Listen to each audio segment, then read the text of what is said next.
discípulos de Cristo que al reino de los cielos le dieron su lealtad. Siervos que ante él se postran. Hoy vamos a ser expuestos al Evangelio a partir de el texto que se encuentra en Romanos, el capítulo 1, los versículos 1 al 7.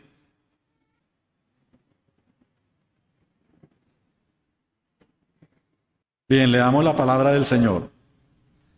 Pablo, siervo de Jesucristo, llamado a ser apóstol, apartado para el Evangelio de Dios, que él había prometido antes por sus profetas en las Santas Escrituras, acerca de su Hijo, nuestro Señor Jesucristo, que era del linaje de David según la carne, que fue declarado Hijo de Dios con poder según el Espíritu de Santidad, por la resurrección de entre los muertos, y por quien recibimos la gracia y el apostolado, para la obediencia a la fe en todas las naciones, por amor de su nombre, entre las cuales estáis también vosotros, llamados a ser de Jesucristo.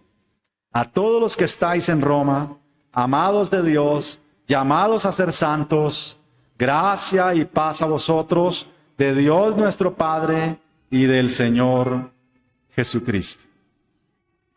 Amados hermanos, yo suelo marcar mis sermones para tener recordación de dónde y cuándo he predicado ese sermón. Pero resulta que este sermón no lo tengo marcado. Solo sé que lo he predicado quizá 3 veces. Y una de esas veces, hace unos 6 o 7 años, no lo recuerdo bien, lo prediqué en una iglesia que quedaba en un local en Marsella llamada Américas, de Discípulos de Cristo. Es decir, lo que les quiero decir es que ustedes ya fueron expuestos a este sermón, pero quizá no lo recuerden. Algunos que son muy inteligentes y tienen una memoria fotográfica lo van a recordar. Pero para los que no, pues lo voy a volver a exponer hoy. Y para los que lo recuerdan, pues van a recordar detalles hoy. Este sermón ya lo prediqué a ustedes, mis queridos hermanos, alguna vez que fui invitado a la iglesia Américas y ustedes estaban ubicados en ese momento, esta iglesia, por allí en un local en el barrio tal vez Nueva Marsella. Amados hermanos, existen en nuestro mundo miles de noticias de toda índole, noticias de toda clase. Pero en general las noticias no son buenas. La mayoría de noticias que nosotros escuchamos son noticias desastrosas. Basta con echar una mirada al periódico del día o un vistazo al noticiero en la televisión y casi enseguida lo que vamos a ver son noticias de dolor, noticias de muerte, noticias de tragedias, noticias de destrucción. Las noticias buenas son muy escasas. Por allá de vez en cuando escuchamos algo bueno. La mayoría de noticias que vemos son noticias escandalosas.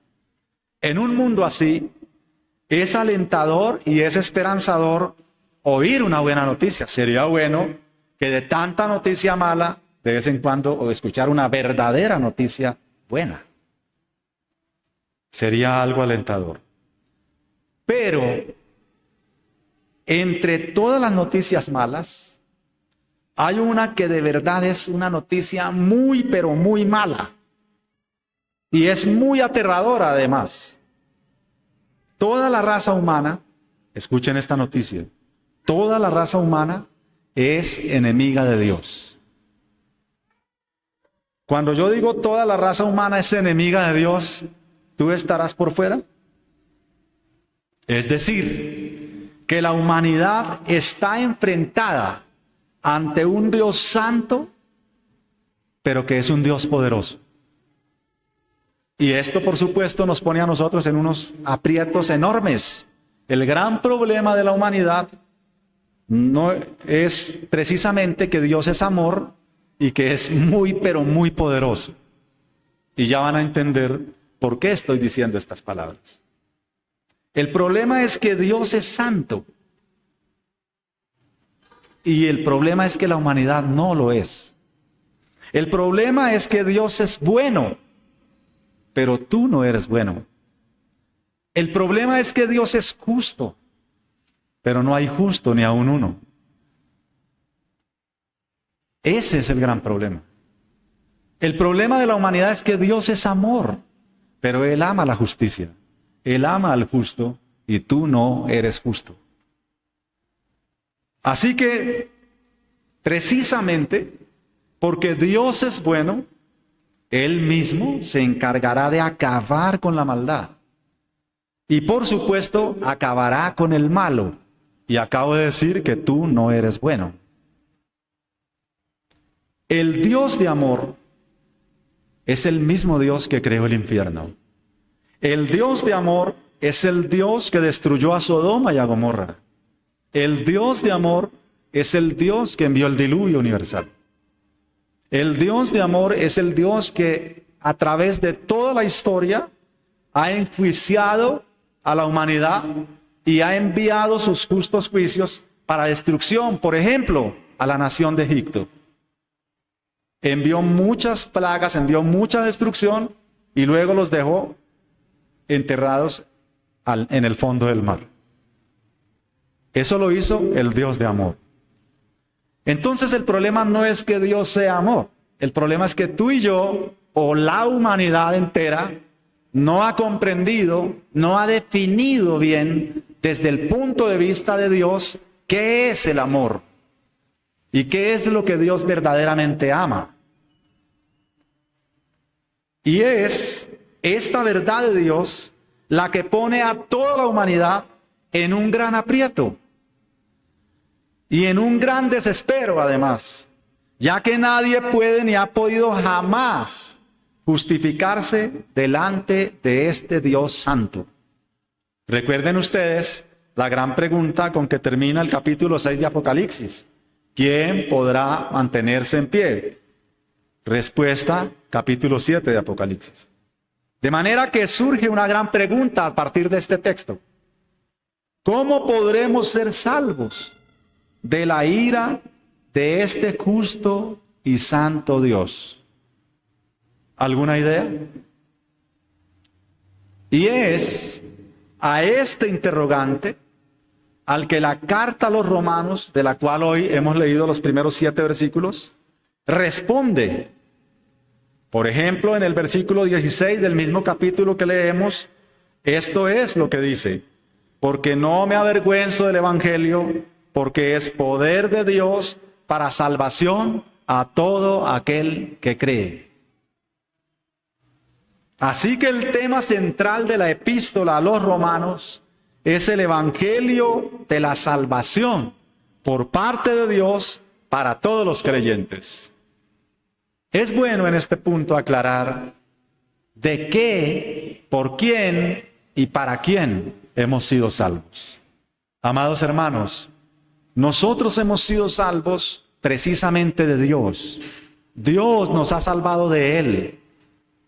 Hemos sido salvos de caer en la ira de Él, en la justicia de Él. Hemos sido salvos de Él. Pero ¿quién nos puede salvar de un Dios sino un Dios? Así que hemos sido salvos por Dios mismo. Hemos sido salvos de la ira de Dios y hemos sido salvos por Dios mismo. Dios nos ha salvado de Él. Pero la salvación tiene un propósito. Hemos sido salvos para Él.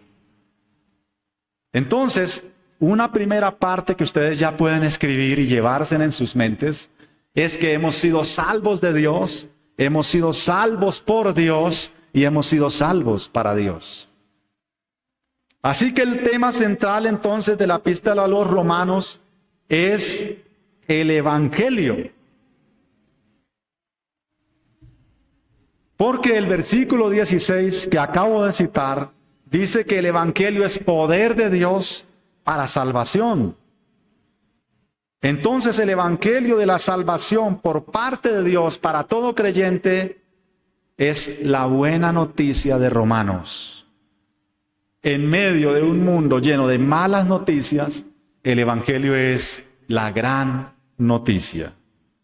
El tema del texto que hemos leído son el patrón de un saludo de la época para la escritura de cartas, pero con algunas importantes variantes. Es decir, en lugar de ser un saludo breve, Pablo se extiende para ofrecer muchos detalles. Pablo dice quién es él. Pablo dice, Pablo, siervo de Jesucristo, llamado a ser apóstol. Pablo dice cuál es la fuente de su autoridad. Él dice cuál es la naturaleza de su misión, y que los cristianos, en este caso los cristianos que vivían en Roma, son cristianos y son santos porque han sido llamados. Ellos pueden ser cristianos, ellos pueden ser santos porque fueron llamados. Pero, ¿qué o quién los llamó? No tendremos que esperar mucho para recibir una respuesta. Nuestro texto responde inmediatamente, y es precisamente esta respuesta la que me ofrece a mí una razón poderosa, una razón suficiente para titular este sermón, el Evangelio de Dios. El Evangelio de Dios. Permítanme, amados hermanos, exponer este sermón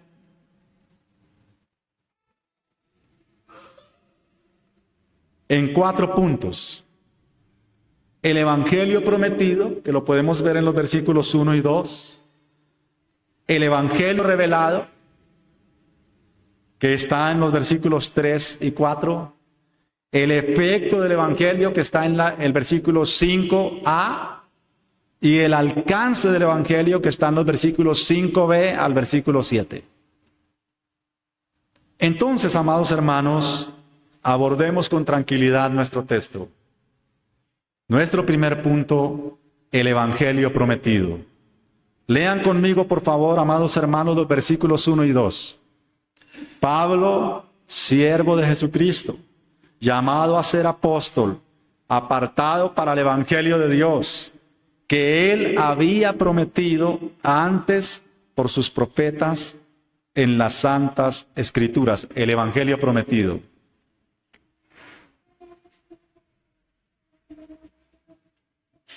El lugar seguro, amados hermanos, de la promesa de Dios son las santas Escrituras. No hay otra fuente tan confiable como ellas. Sus profetas hablaron y escribieron acerca de esta promesa, de un Mesías libertador, de un ungido que vendría a librarlos. Este es el Evangelio prometido. De manera que fueron estos profetas los que anunciaron la llegada de este Evangelio, la llegada de este Mesías. Esto, por supuesto, lo podemos ver en muchos pasajes del Antiguo Testamento. Por ejemplo, Isaías 7:14 dice, por tanto, el Señor mismo os dará señal. He aquí que la Virgen concebirá y dará a luz un hijo y llamará su nombre Emanuel. Y luego en 9:6, porque un niño nos es nacido, hijo nos es dado, y el principado sobre su hombro, y se llamará su nombre admirable, consejero, Dios fuerte, Padre eterno, príncipe de paz. Y luego en Miqueas 5:2, pero tú, Belén, Éfrata, pequeña para estar entre las familias de Judá, de ti saldrá el que será Señor de Israel. Y sus salidas son desde el principio, desde los días de la eternidad. Y luego Zacarías 9:9. Alégrate mucho, hija de Sión, da voces de júbilo, hija de Jerusalén. He aquí tu rey vendrá a ti, justo y salvador, humilde y cabalgando sobre un asno, sobre un pollino, hija de asna. Esta es la promesa de Dios anunciada en las Escrituras, y son las Escrituras las que nos cuentan de los hombres antiguos que esperaron ver esta promesa de Dios cumplida y que muchos murieron y nunca la vieron. Ellos vivieron y pusieron todas sus esperanzas en esta promesa. Sin embargo, muchos no lograron verla. Esto es lo que leemos en Hebreos 11, los versículos 39 al 40. Y todos estos, aunque alcanzaron buen testimonio mediante la fe, no recibieron lo prometido.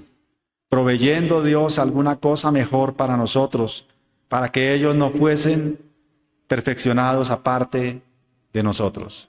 Y esta es la razón porque los antiguos no alcanzaron, no llegaron a la ciudad santa. Ellos esperaban llegar a una tierra prometida que nunca alcanzaron, que nunca lograron. Y esto, según Hebreos, con el fin de que no fueran perfeccionados aparte de los cristianos últimos o de los cristianos de los últimos tiempos. Los últimos tiempos comenzaron a partir del capítulo 2 del libro de los Hechos. Ese es el último tiempo, los últimos días, profetizados por Joel. Joel dijo que en los postreros días el Espíritu Santo sería derramado sobre toda carne, y eso se cumplió en el capítulo 2 del libro de los Hechos. Allí comenzaron los postreros días. Así que todos los cristianos de los postreros tiempos no seríamos perfeccionados aparte de los cristianos del tiempo antiguo. Ahora bien, ¿qué es esta cosa que Dios proveyó mejor? ¿Qué es lo que Dios no entregó a los antiguos, sino que lo entregó en el último tiempo para que todos los creyentes del último tiempo fuéramos perfeccionados junto con los del tiempo antiguo? Según Corintios 10:4, y todos bebieron la misma bebida espiritual, porque bebían de la roca espiritual que los seguía, y la roca era Cristo.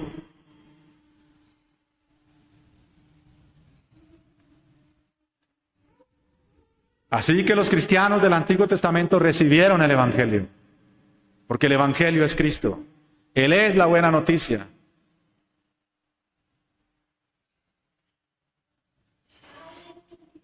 Así que tenemos por seguro que esto mejor que Dios proveyó para cumplir su promesa fue Cristo mismo, quien fue claramente prometido en el Antiguo Testamento. Y esto, por supuesto, nos lleva a nuestro segundo punto, el Evangelio revelado.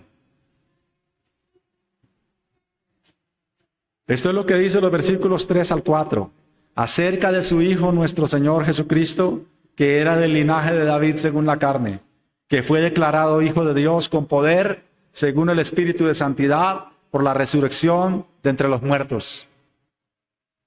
Pablo ha dicho que él había sido apartado para el Evangelio, y ahora va a decirnos de qué se trata ese Evangelio. Hasta ese momento quizá no había una comprensión tan clara de qué era esa buena noticia, de qué era el Evangelio, ni siquiera una comprensión clara de qué es, de quién, o más bien de qué es el Mesías. Y eso quedó claramente revelado porque a los suyos vino y a los suyos no le recibieron, lo crucificaron. Así que nosotros hemos sido perfeccionados de tal manera que tenemos más comprensión que los antiguos, tenemos más revelación, tenemos un testamento más. Ha sido revelado el misterio y podemos comprender cosas, por ejemplo, que Jonás no comprendió, que Job no comprendió, pero que nosotros hoy comprendemos. Nosotros sabemos bien lo que le pasó a Job, aunque Job mismo posiblemente murió y nunca entendió qué le pasó.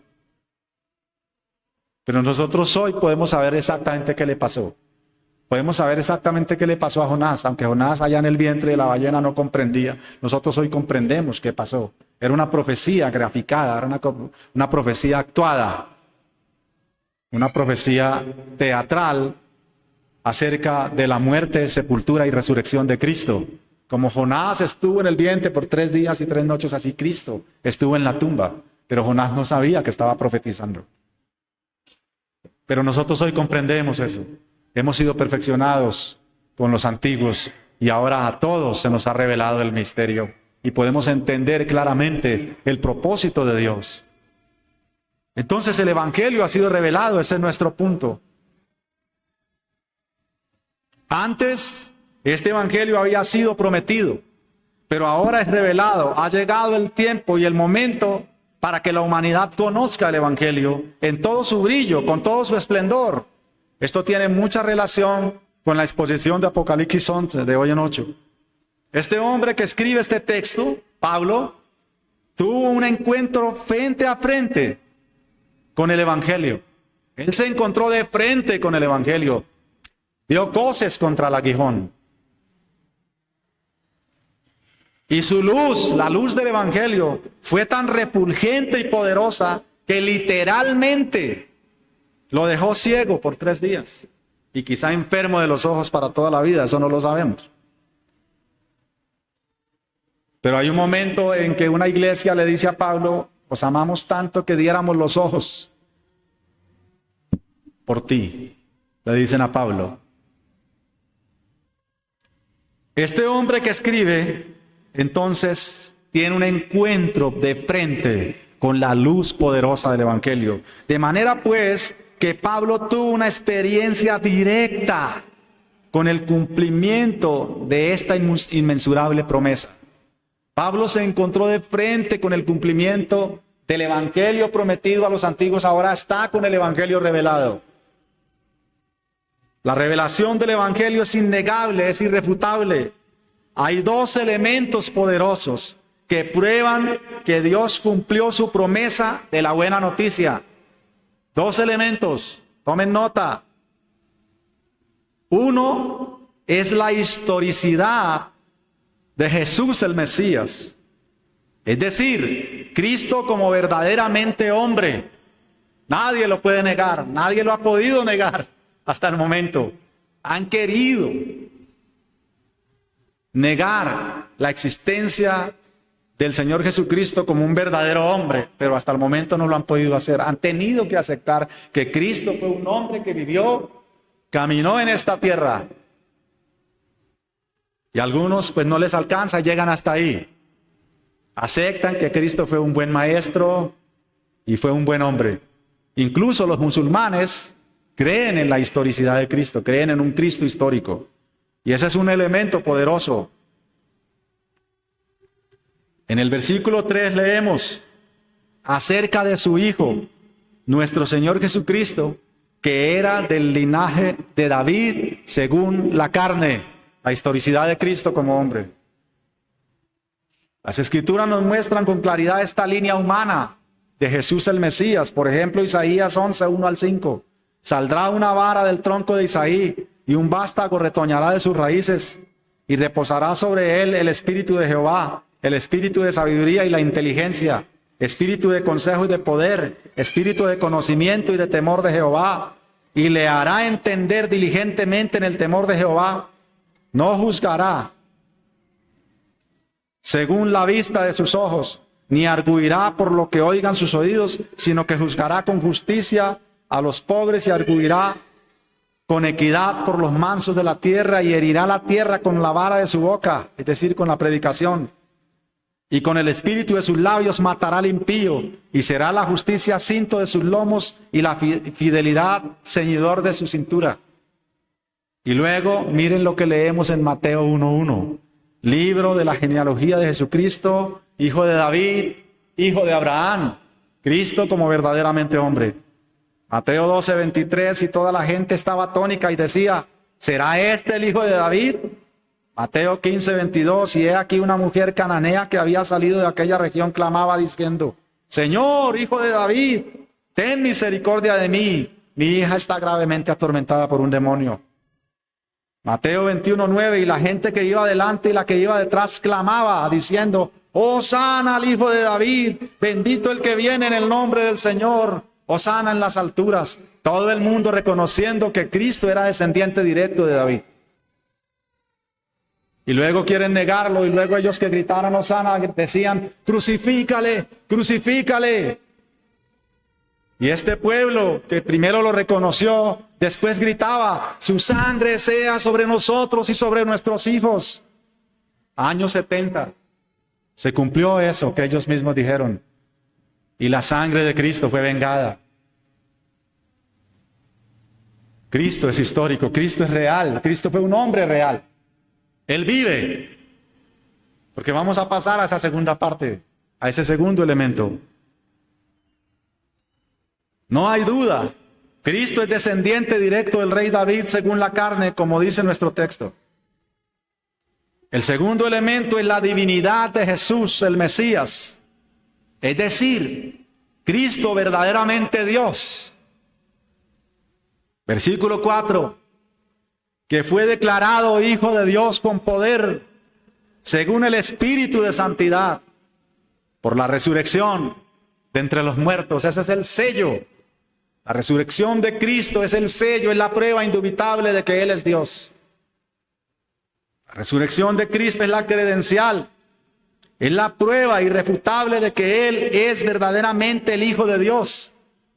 Además, este hecho histórico tampoco se puede negar. Nadie ha podido negar la resurrección de Cristo. Fueron muchas las personas que lo vieron resucitado. Han intentado, pero no han podido. Primera de Corintios 15, 3 al 8. Porque primeramente os he enseñado lo que asimismo recibí, que Cristo murió por nuestros pecados, conforme a las Escrituras, y que fue sepultado y que resucitó al tercer día, conforme a las Escrituras, y que apareció a Cefas y después a los 12, después apareció a más de 500 hermanos a la vez. No fue uno por uno. Quizá una o dos personas pueden tener alucinaciones, pueden tener visiones, y por la emoción, la consternación, el dolor, pueden haberlo visto como en visión, pero 500 no. Él apareció a la vez. Es importante ese trazo ahí, a la vez. 500 lo vieron, todos al tiempo lo vieron resucitar. Y muchos de los que lo vieron cuando este texto se escribe aún estaban vivos. Si este texto que se escribió aquí hubiese sido verdad, ellos lo hubieran desmentido. Pero ninguno lo desmintió. Pero demos un paso más. Una de las pruebas quizá más poderosas de la resurrección de Cristo es el hecho de que todos los que lo vieron murieron violentamente perseguidos por Satanás y sus secuaces. Sus muertes todas fueron violentas. Quizá el único que no murió violentamente, pero que sufrió violentamente, persecución, es el apóstol Juan. Nadie, por loco, por necio que sea, está dispuesto a que lo torturen por una mentira. Pedro, según la historia, murió crucificado. Santiago, traspasado de espada. Pablo, decapitado. Hay indicios de que algunos fueron aserrados. Me refiero a los 12, algunos de los 12 fueron aserrados. No así, sino así. Es decir, abrían las piernas y pasaban una sierra. Si yo estuviera mintiendo acerca de algo, yo no me dejaría matar por eso. En el momento que me van a torturar, yo digo, no, eso es mentira. Yo me retracto de todo lo que dije. Pero aún por una verdad, ¿sería yo tan cobarde de no dejarme matar así? Cristo viene pronto, Él regresará. Esa es su gran promesa. Esa es la gran esperanza por la cual la iglesia predica y vive. Cristo viene, hermanos. Y cuando Él venga se completará nuestra redención y quedará completa la revelación. Entonces allí serán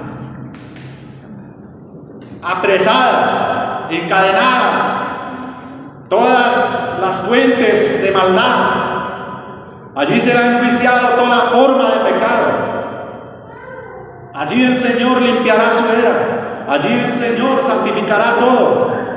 Porque Él es bueno. Porque para siempre es su misericordia. Porque Él es amor. Porque Él ama la justicia. Porque Él ama la santidad. Y ese es el problema que tiene la humanidad. Que Él es bueno. Es muy conveniente para el pecador que Dios no exista. Pero si existe, si llegase a existir, necesitamos que sea un Dios corrupto, un Dios inmoral. Pero si es bueno, si Él existe, si Él es real, y Él es santo, estamos en un gran problema. Porque les tengo noticias. Además, Él es poderoso. Estamos enfrentados a un Dios santo, pero el problema es más grave. Él es muy poderoso. Y ciertamente Él vengará la afrenta que se ha hecho a su santidad. Él está listo. Tiene la espada desenvainada. Tiene la espada empuñada. Y pronto tomará venganza. Ahora, hermanos, esta revelación del Evangelio tiene un impacto poderoso en la humanidad. Con todo lo que he dicho, tiene que haber algo que esté sucediendo en su vida. Este Evangelio, cuando se revela, impacta a la humanidad. Y esto pues nos lleva directo a nuestro tercer punto, el efecto del Evangelio. Lean conmigo la parte A, la primera línea del versículo 5. Y por quien recibimos la gracia y el apostolado para la obediencia a la fe. Creer en el Evangelio no es una obra humana, hermanos. Creer en el Evangelio no es una obra humana. Nuestro texto dice que es una gracia que Dios concede al hombre. Y lo mismo dice en cuanto a la obediencia al Evangelio. Es una gracia. Creer es una gracia, pero poder obedecer el Evangelio es una gracia. La obediencia al Evangelio no es un producto del esfuerzo humano, es un fruto de la fe.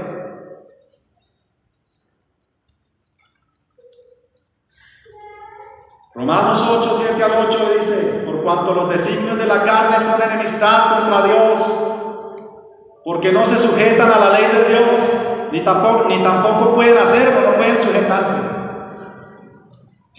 Y los que viven según la carne no pueden agradar a Dios. Versículo 8. Noten la palabra capacidad de esos dos versículos. La palabra poder. No pueden, no tienen la capacidad. No tiene la virtud.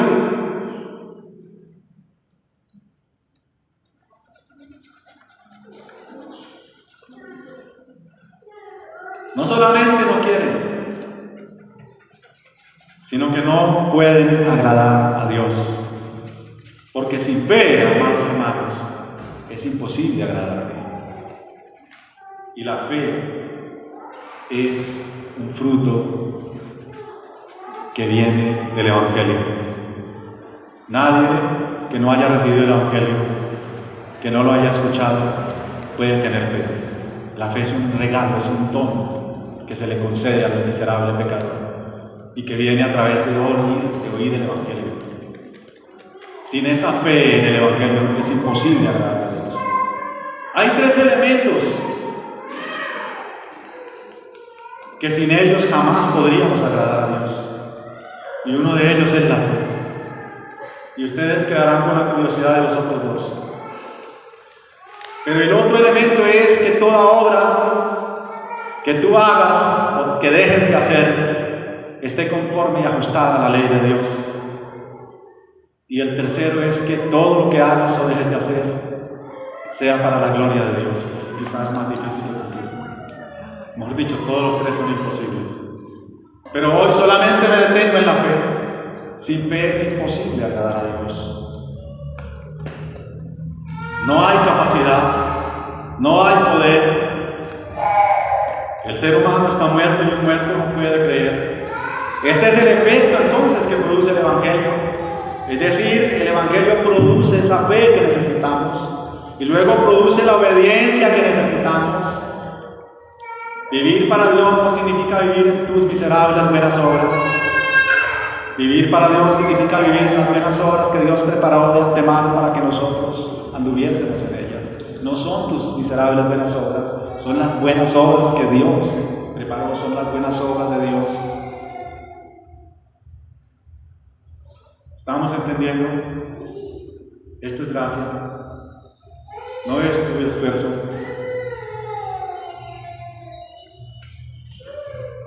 Juzgamos duro al que no viene, juzgamos duro al que no hace, pero no entendemos que no puede. si no se le concede.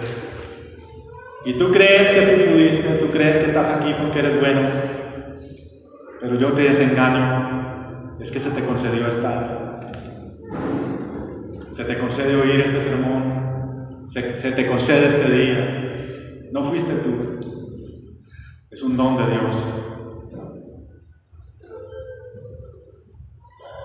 He dicho entonces que el Evangelio produce fe y luego produce obediencia, obras de justicia preparadas de antemano por Dios, para que aquellos de la fe vivan en ellas.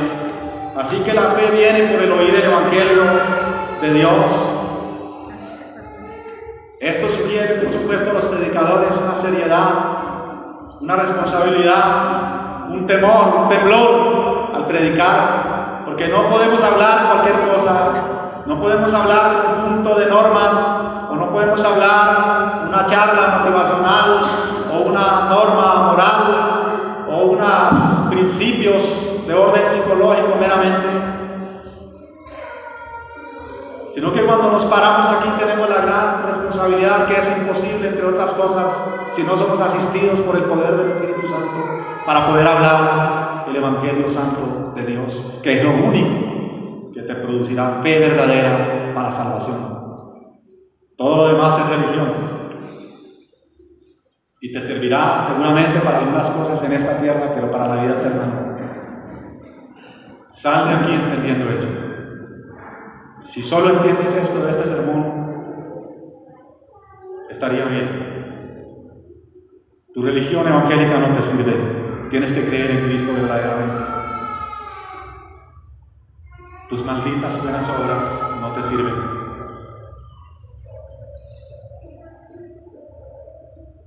Solo la obra que Cristo hizo en la cruz para justificarte, solo se complace en Él. Él dice: este es mi Hijo amado, en el cual tengo complacencia. Tú no puedes agradar a Dios en ninguna manera, en ninguna forma, y sería arrogante pretenderlo, como el hijo pródigo que dijo: iré y le diré a mi padre, contrátame. Nunca hubiera podido ser salvo. Dios te quiere contratar, Él no te quiere pagar el sueldo, Él te quiere hacer hijo, Él te adoptó, Él te puso el anillo, Él te puso el vestido real. Póngale a mi hijo el mejor vestido. Y no había ningún, solo el vestido del Padre. Tú eres vestido con la santidad de Cristo, y por eso eres acepto ante los ojos de Dios. Por eso tu canción, tu culto, por eso estar aquí escuchando, por eso tu oración es aceptada. Si no tienes el vestido de Cristo, si tienes vestido de religión, de evangélico, si tu cristianismo es intelectual, si tu cristianismo es religioso, si tu cristianismo es de costumbre, es social, vienes aquí porque esto es un club donde te gusta estar, donde te encuentras con los hermanos y te sientes bien, no eres salvo. ¿Estás entendiendo, mi querido hermano? Solo la justicia de Cristo se acepta, solo el evangelio de Cristo. Por eso da terror pararse aquí, porque no hablamos palabras humanas, sino demostración de poder de lo alto, evangelio puro y santo de Dios, que es lo único que salva.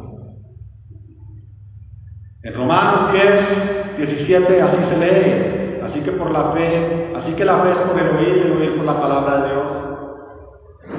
Y en Efesios 2, 8 al 10, porque por gracia sois salvos por medio de la fe, y esto no de vosotros, pues es don de Dios, no por obras, para que nadie se gloríe, porque somos hechura suya, creados en Cristo Jesús para buenas obras, las cuales Dios preparó de antemano para que anduviésemos en ellas. El fruto de la fe. Ahora bien, ¿quiénes son estos a quienes ha alcanzado el evangelio, hermanos? ¿Es acaso el evangelio para nuestro tiempo? ¿Es para nosotros o fue solo para ellos? ¿Es la Biblia obsoleta? ¿Tiene relevancia la lectura de la Biblia, la predicación del evangelio? ¿Tiene sentido venir todos los domingos acá? ¿Tienes otra cosa mejor que hacer? ¿Cuál es la razón por la que vienes a un grupo tan sencillo, tan humilde, y te esfuerzas, te levantas y vienes? Hay iglesias mejores en Bogotá, hermanos. Os desafío a ser fieles de verdad, de corazón, a Cristo. Hay mejores predicadores, se visten mejor, hablan mejor, tienen mejor tono, tienen mejor porte, son más bonitos, son más presentables. ¿Por qué estás aquí, hermano?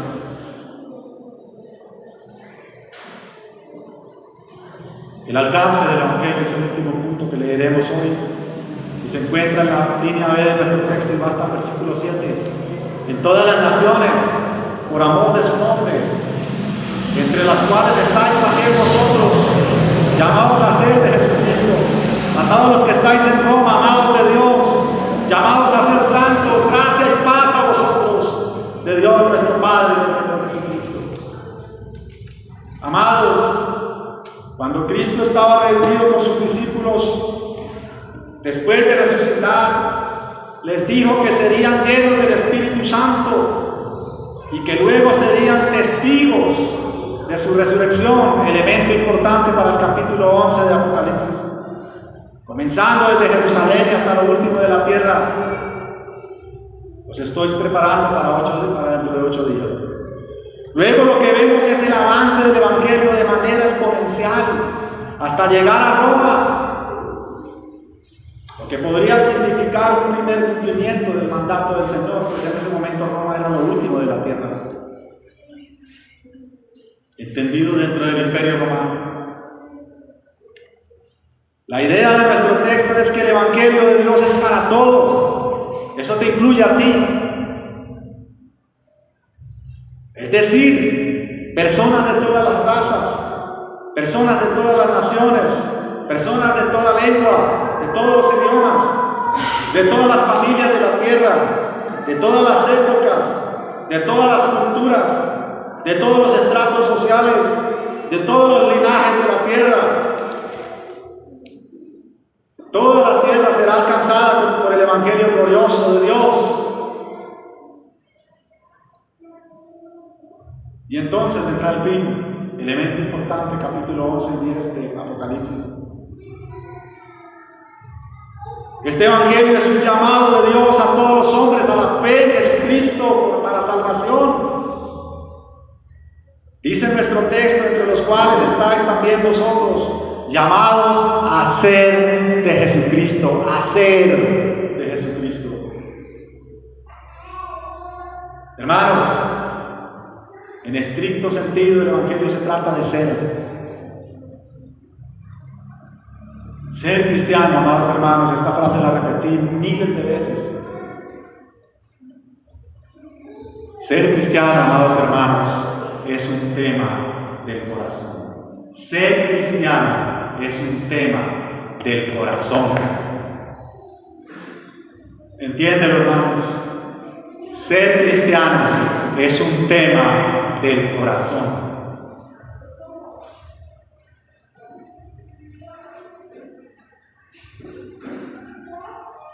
Por favor, sal de este lugar y vete meditando en eso. Ser cristiano es un asunto del corazón. Si bien es cierto que esta línea que acabo de leer se refiere a ser de Jesucristo, es hoy para nosotros.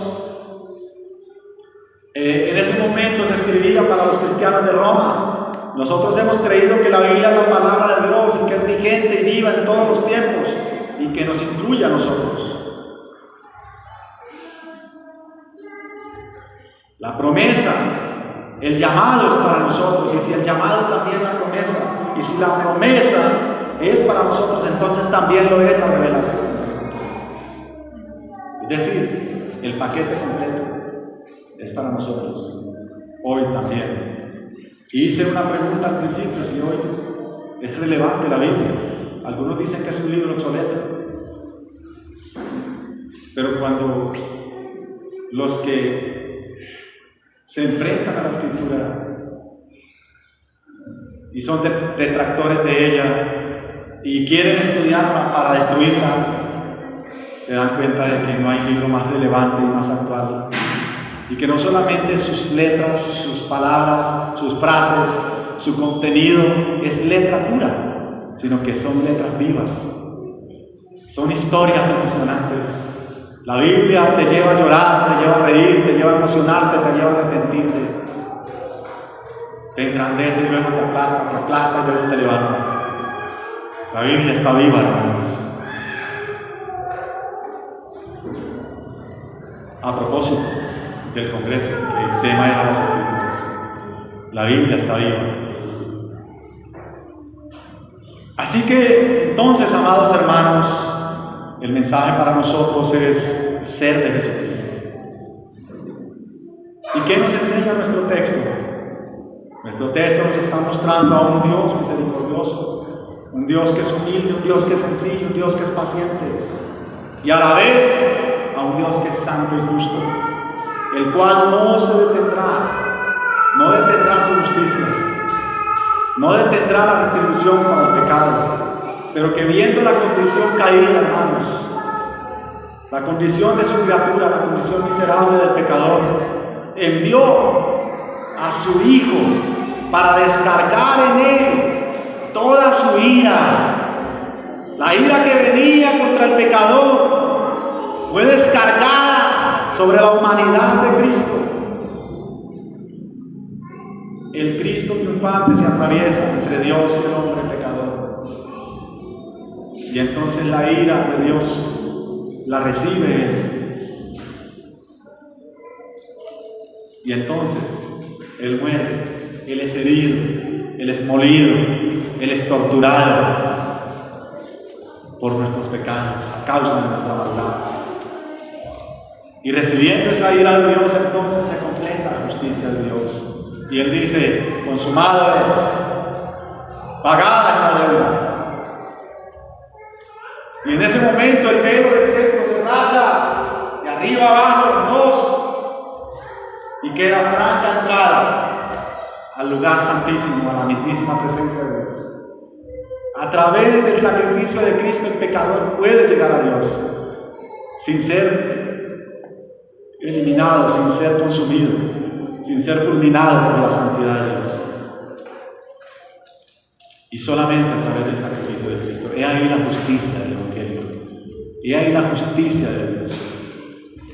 Si tú sigues leyendo la carta a los romanos, vas a encontrar en los siguientes versículos un gran prontuario que te acusan a ti. Es tu lista de pecados. Es el prontuario que Dios tiene contra ti. Capítulo 2 y capítulo 3 de Romanos es la gran lista por la cual Dios enviará al pecador al infierno. Y hay una gran frase en ese capítulo 3: no hay justo ni aún uno. Todos tienen esa lista de pecados que están en 2 y 3. Y entonces, si sigues leyendo, encontrarás en el versículo 2, capítulo 5: mas Dios muestra su amor para con nosotros, en que siendo, el asunto es ser, en que siendo nosotros pecadores, Cristo murió por nosotros. Capítulo 6, nos vamos a encontrar con la gracia del Señor. Hemos sido salvos por gracia, hermanos. No eres tú, es Cristo. No es por ti, es a pesar de ti que Cristo nos salva, que Cristo te salva. No es por lo que eres, es a pesar de lo que eres. ¿Dónde está tu orgullo? ¿Dónde tu arrogancia? ¿Dónde tu altivez? ¿Dónde lo que pretendes? Todo eso será consumido en la presencia de Dios. Y solo quedará el miserable pecador para ser enjuiciado. Así que vístete hoy de la santidad de Cristo. Vístete del sacrificio de Cristo hoy. Sal reconociendo que es por Cristo. Sal arrodillado ante su santa cruz, ante su santo y terrible sacrificio. El texto es un poderoso llamado al pecador. Es un poderoso llamado a ti, hermano. Debemos arrodillarnos ante el santo Dios y reconocer lo que realmente somos sin Cristo y lo que realmente somos en Cristo, o lo que realmente éramos sin Cristo y lo que ahora somos en Cristo.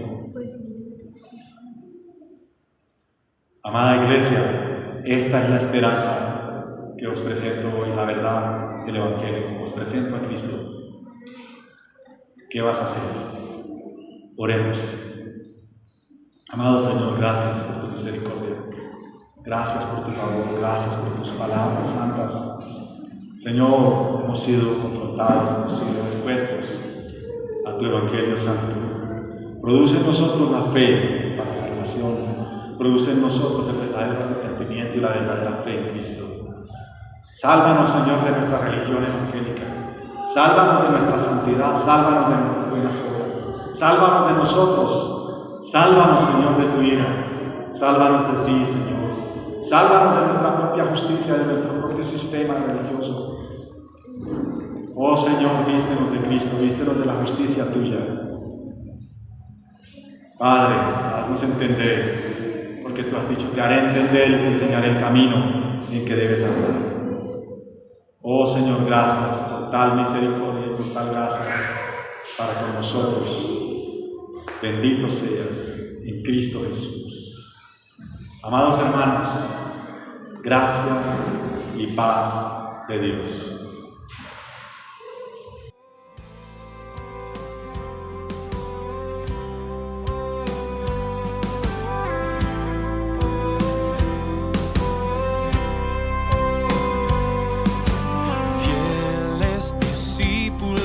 De Cristo que al reino de los cielos le dieron su lealtad.